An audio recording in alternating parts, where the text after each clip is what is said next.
জেলা যুব দলের সংগ্রামী সভাপতি এবং নির্বাচন পরিচালনা কমিটির 6:30 মিনিটে ইন্তেকাল ফরমায়েছেন। মাগফিরাত কামনা করার জন্য দোরাপুর উচ্চ বিদ্যালয় হয়েছে উক্ত দোয়া মাহফিলে উপস্থিত আছেন আমাদের শ্রমিক দলের ছাত্র জনতা, দেশের 20 কোটি মানুষ তাদের ভয়ে, তাদের হাত থেকে বাঁচার জন্য, মৃত্যুর হাত থেকে বাঁচার জন্য শেখ হাসিনা চোরের মতো হেলিকপ্টার নিয়ে বাংলাদেশ থেকে পালিয়ে গেছে। বাংলাদেশের ইতিহাস যখন লেখা হবে,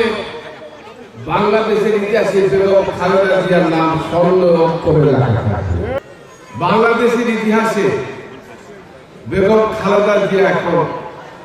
প্রতিটা মানুষের চিন্তা চেতনার মধ্যে যে নামটি আজকে উচ্চারিত হচ্ছে, বাংলাদেশের রাজনীতিতে বাংলাদেশ যতদিন থাকবে, বাংলাদেশের রাজনীতি যতদিন থাকবে, বাংলাদেশের ইতিহাস যখন লেখা হবে, বাংলাদেশের ইতিহাসে বেগম খালেদা জিয়ার নাম স্বর্ণ অক্ষরে লেখা থাকবে। আপনারা জানেন মা বোনেরা, আপনারা দেখেছেন একজন মা, একজন নেত্রী বাংলাদেশের গণতন্ত্রের জন্য, বাংলাদেশের মানুষের ভোটের অধিকারের জন্য গত 20টা বছর আপোষহীন ভাবে যে সংগ্রাম করেছে, যে আন্দোলন করেছে, যে মানুষটাকে ঘর থেকে এক কাপড় দিয়ে কাঁদতে কাঁদতে বের করে দিয়েছিল, যিনি, যে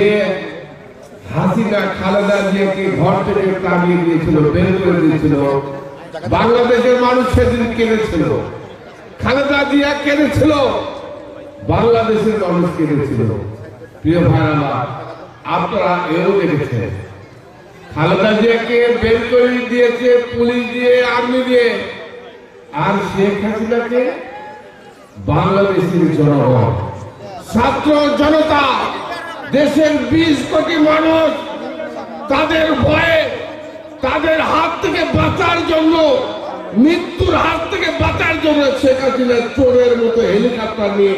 বাংলাদেশ থেকে পালিয়ে গেছে।